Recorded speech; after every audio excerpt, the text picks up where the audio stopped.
ассалому алайкум шунавандагони арҷманд.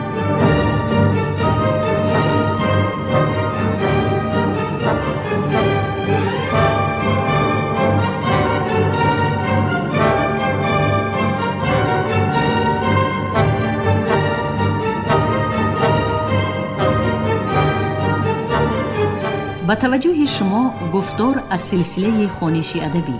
қироати китоби президенти ҷумҳурии Тоҷикистон муҳтарам Эмомалӣ Раҳмон «Тоҷикон дар оинаи таърих аз ориён то сомониён». китоби чорум, гуфтори 107.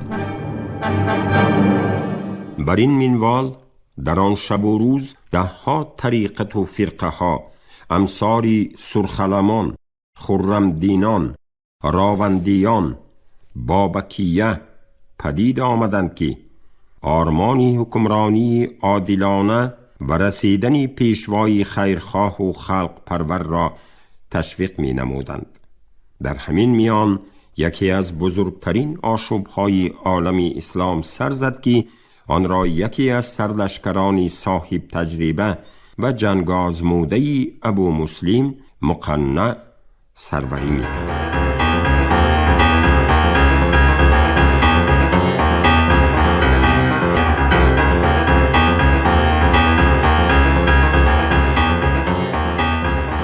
اسیان مقنع.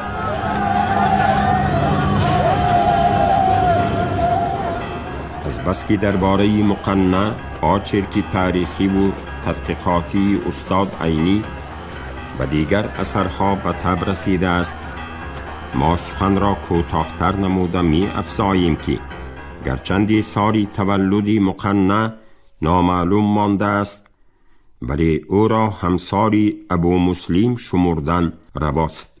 استاد عینی از روی آموزشی سرچشمه های تاریخی تخمین میزند که مقنع تقریباً در سال 100 هجری مطابق به 719 میلادی یا قدری بعدتر از آن در کازنام دیهه میان بلخ و مرو تولد شده است.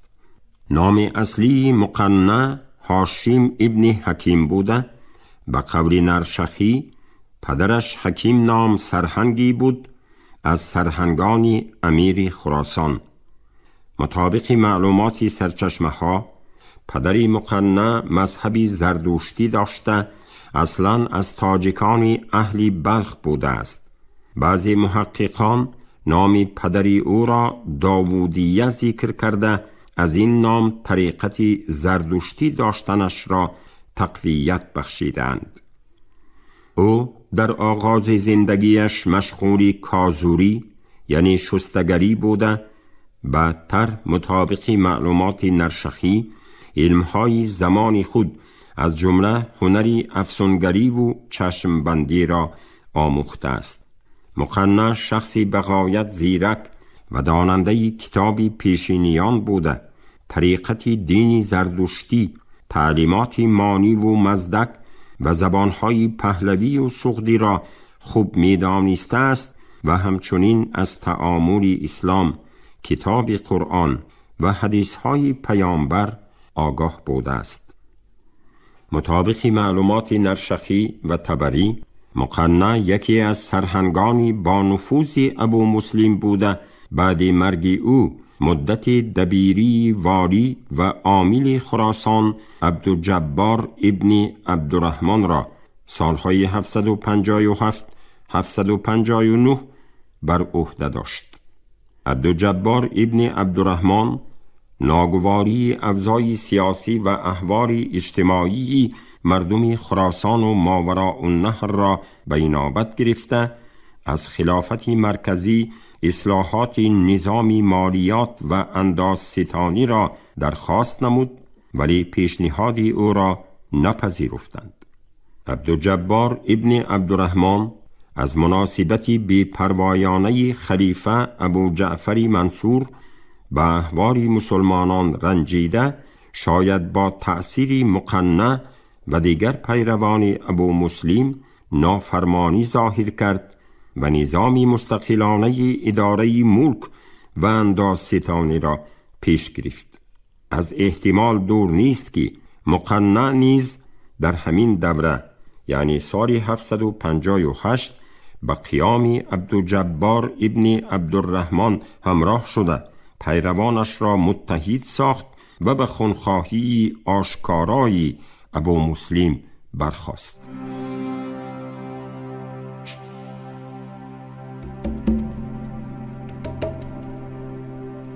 خلیفه ابو جعفر منصور که هنوز دهشت غرور و گردنکشی ها و میل‌های استقلال خواهی ابو مسلم از ضمیرش بیرون نرفته بود، از آشوب عبدالجبار صبر و قرار باخته تقریباً سال 759 پسرش مهدی را با سپاهی گران به سرکوب ساختن قیام خراسان فرستاد.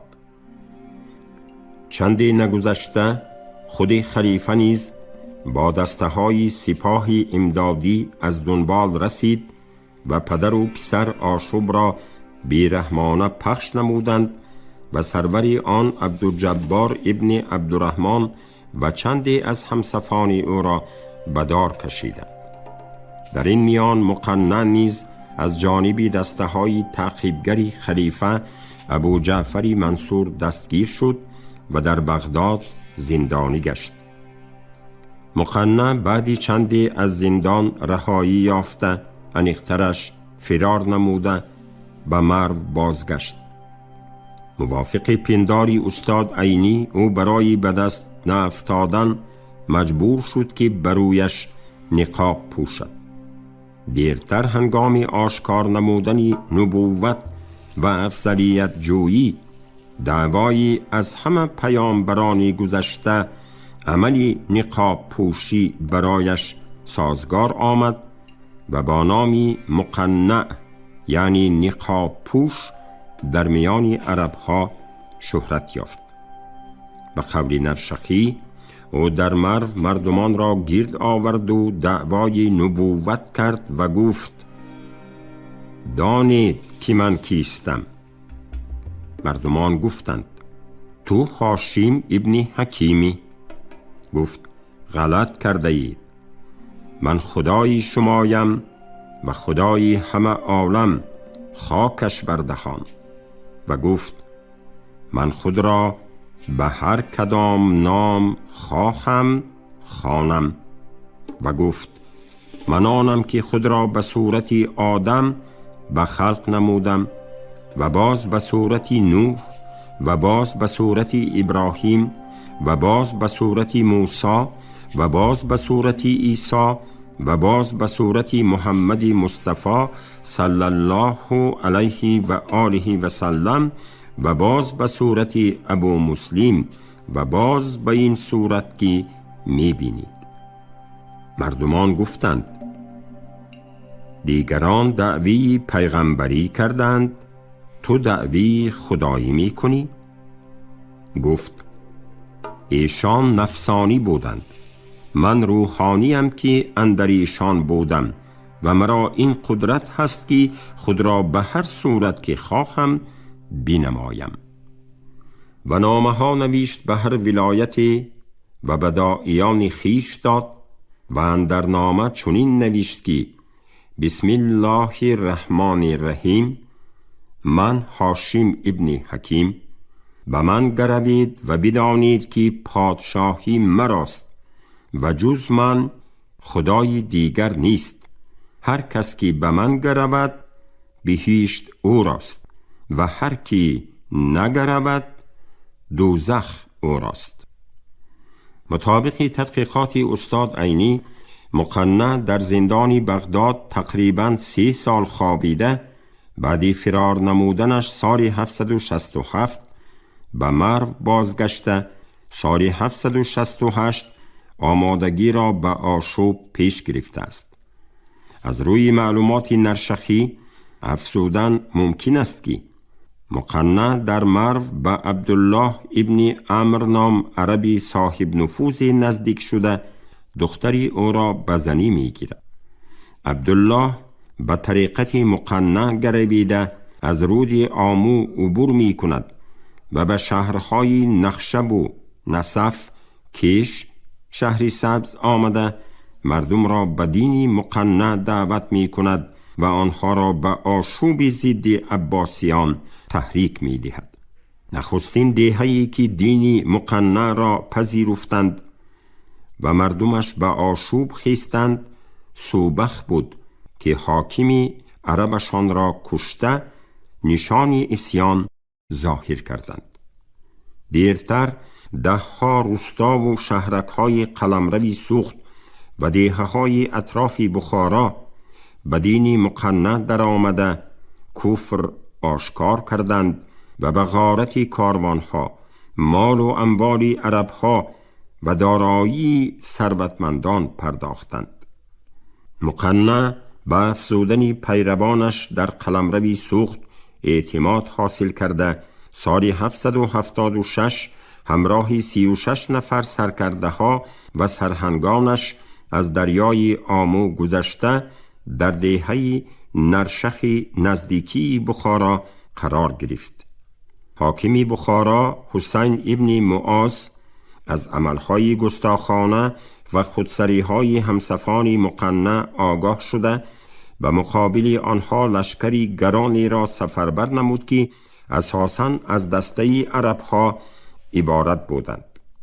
ماه اپریل سال 776 در نزدیکی نرشخ بین قشون عربها و دسته های اسیانگران محاربه شدیدی به وقوع پیوست که بر اثر آن مقنع شکست خورده 700 تن فداییانش را تلف داد.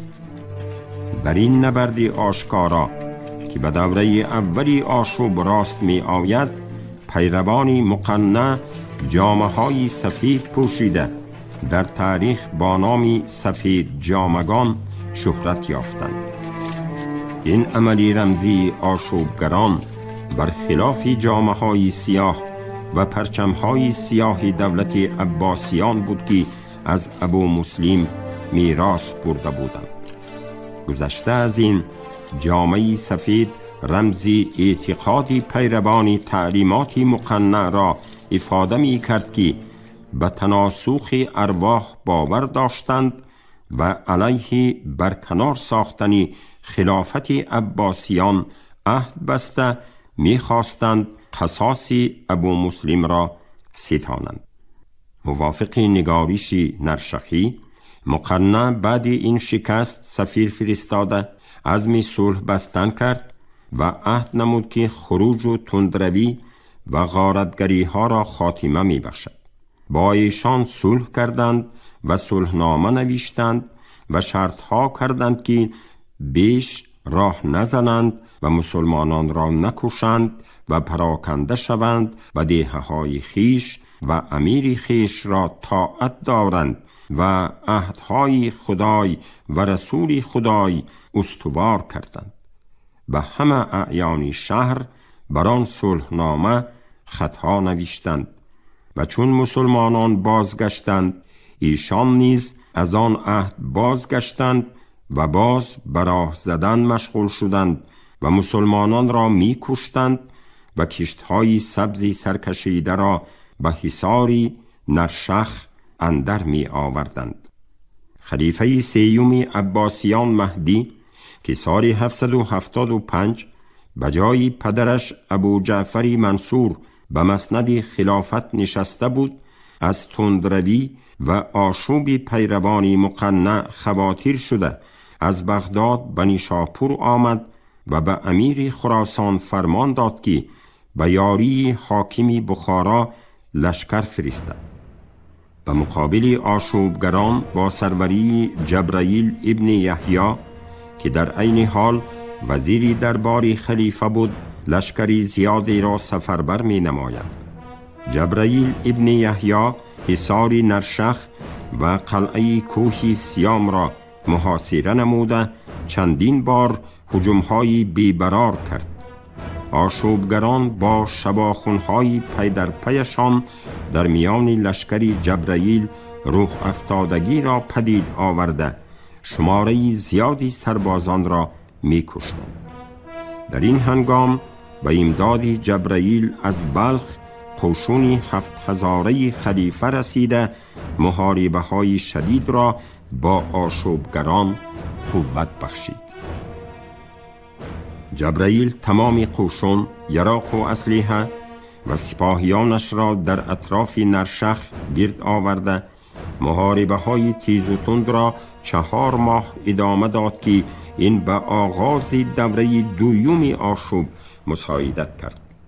بر اثر 2 محاربه کلان و 10 محاربه های خرد لشکری هر دو جانب تلفاتی گران داده عملاً خسته شدند و برای صلح بستن به مذاکرات پرداختند.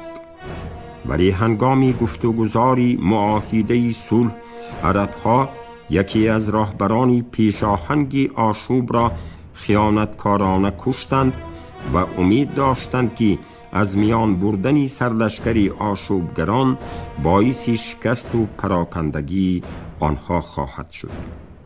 بدون چشم داشت آنها این عمل خشم و غضب آشوبگران را برانگیخته دسته های حساس و خشم زده به محاربه آشکارا و تیز و تند رو آوردند و در نتیجه لشکری عربها به حصاری نرشخ راه یافتند.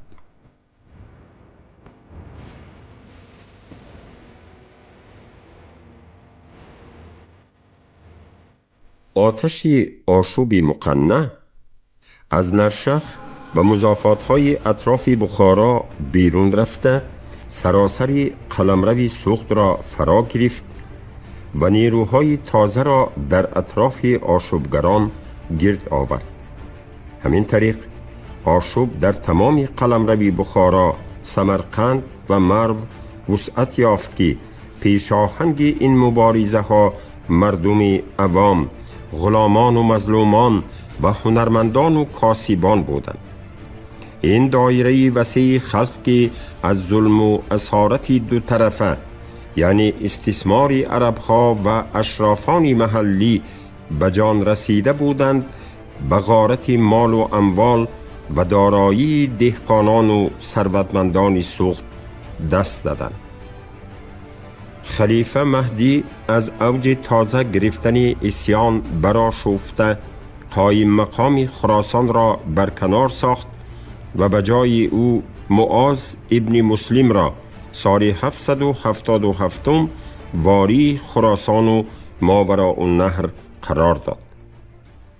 مطابق معلومات نرشخی، دهقانان ثروتمند بخارا از افزودن غارتگری ها و وسعتیابی شورش هراسیده قریب 570,000 سپاهیان پیر و جوان را که قدرت شمشیر برداشتن داشتند در گرد معاذ ابن مسلم جمع آوردند.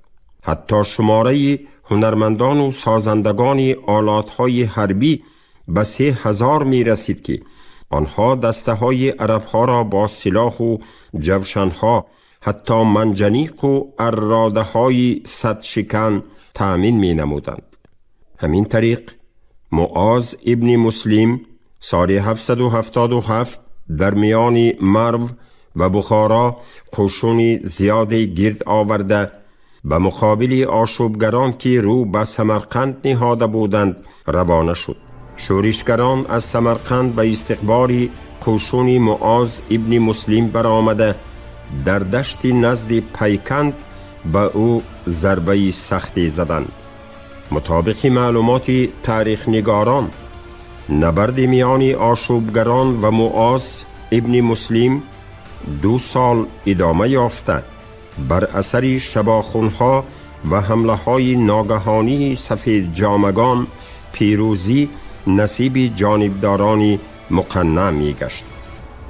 خلیفه مهدی از کشال یافتن محاربه ها دلتنگ شده یکی از سرلشکران پرتجربه اش مسیب ابن زحیر را سال 780 والی خراسان تعیین نموده به مقابل آشوبگران به سمت سمرقند و سوخت روانه ساخت.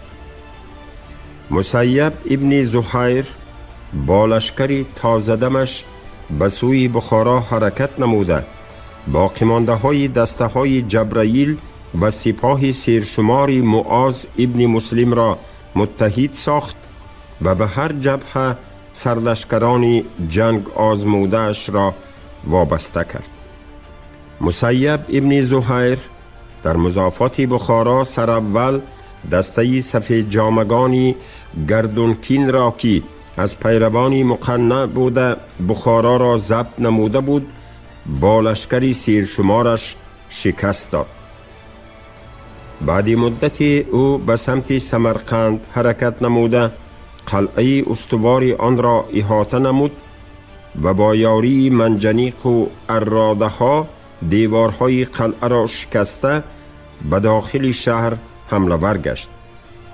بر اثر نبردهای شدید آشوبگران تلفات زیاد داده از شهر بیرون شدند و به سمت کیش حرکت نموده در قلعه صنم پناه بردند. هر سه لشکرکش جنگ آزموده مهدی، جبرائیل ابن یحیی، معاذ ابن مسلم و مسیب ابن زهیر به سرکوب ساختن و شکست قطعی دادن آشوبگران نائل نشدند که در نتیجه خلیفه به امداد آنها باز سرلشکری نو والی هرات سید ابن حرشی را فرستاد. مسیب ابن زهیر دستور گرفت که تمام امکانیت ها را استفاده کرده دسته های سید ابن حرشی را سفربر سازد تا با نیروی این دو لشکری متحده آشوبگران را شکست داده قلعه صنم را پره فتح نمایند.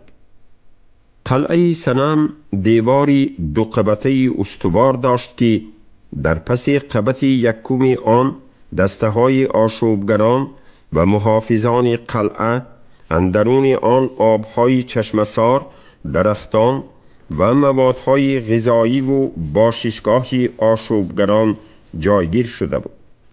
در قبت دویم قلعه اندر فراز کوه مقنع با دسته های محافظان، جانبداران آزموده و اهل حرم خود مسکن گرفته بود.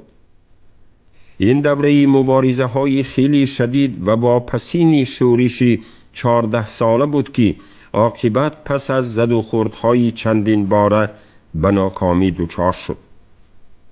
می توان گفت که جانبداران مقنع بعد عقب نشینی او به سمت کیش پراکنده شدند و یکی از سرلشکران ترک فلوخ خاقان در محاربه های سمرقند کشته گردید و دسته های ترکان نیز آشوبگران را ترک نمودند. گذشته از این چندین سرلشکران مقنع به وعده های عرب ها فریفته گشته جانب آنها گذشتند. اشرافان محلی نیز از ترس جان به عرب ها کمک نموده برای به قبط یکم دیوار راه یافتن آنها یاوری کردند. در نتیجه لشکری سرشماری مسیب ابن زهیر و سید ابن حرشی دیوارهای قلعه را رخنه زده قبط اول آن را فتح نمودند. مقنع بعد مبارزه دور و دراز ناگزیر بودن شکست را پی برده برای زنده به دست نیافتادن سال 780 به قول بعضی مورخان سال 783 خودکشی کرد. بعضی تاریخ نگاران از جمله نرشخی و طبری ذکر می کنند که همسران مقنع و پیروانش برای به دست دشمن زنده اسیر نیافتادن شراب با زهر آمیخته را نوشیده هلاک می شوند. مقنع خود را به درون آتش کوره تفسان افکنده زنده به زنده می سوزد تا که جسد او به دست عرب ها نیفتد. در هر صورت این عملی مقنع کس را به گمانی می برد که او می خواست پیروانش به عالم غیب و مکان الهی سفر کردنی روح پیشوایشان را تلقین نموده در آینده مبارزه را ادامه دهند. واقعاً پیروان مقنع مطابق معلومات نرشقی و بیرونی آثار الباقیه در ماوراء النهر حتی تا عصرهای 10-11 و خصوص در مضافات‌های کیش و نخشب و بعضی دهه‌های بخارا ظاهراً خود را پیروی دین اسلام نشان داده در اصل سنت‌های اسلام را رعایت نمی کردند. دیرتر خونخواهان ابو مسلم و مقنع در تمثال آشوبی رافع ابن لیث، نهضت خرمدینان و پیروان بابک ظهور کرده مبارزه را به مقابل خلافت عباسیان ادامه دادند که این قضیه را در بابهای آینده خواهیم دید. در هر صورت اسیان مقنع یکی از بزرگترین آشوب‌های مردم ماوراء النهر و خراسان بود که در مجموع کمابیش از 14 سال به طور آشکار و نهان ادامه یافته مبارزه مردم را برای استقلال و آزادی قوت بخشید. شورشگران گرچند از لحاظ نامتشکلی پراکنده بودن دسته‌های مبارزان و تجربه مکمل جنگی و آمادگی استراتژی نداشتنشان به شکست گرفتار شده باشند هم نام سفید جامگان و اسیان مقنع در تاریخ عالم اسلام چون یک مبارزه بزرگ و بی سابقه استقلال خواهی ثبت گشته به پایه خلافت عباسیان لرزه افکند.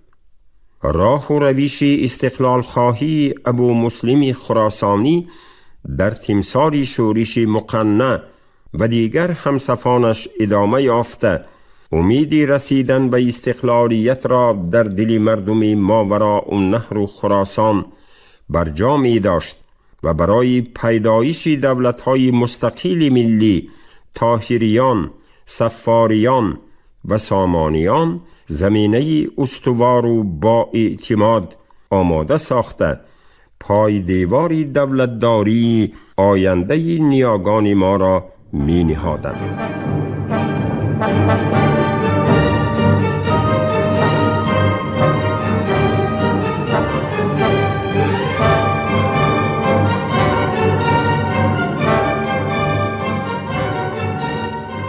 شنوندگان گرامی، شما گفتار 107 را از کتاب پرزیدنت جمهوری تاجیکستان محترم امامعلی رحمون تاجیکان در آینه تاریخ از اوریان تا سامانیان شنیدید. راوی علیزاده عبدالرشید خوجمقو، کارگردان شیرعلی نغزلی. پایان گفتار از سلسله خوانش ادبی. شاد باشید.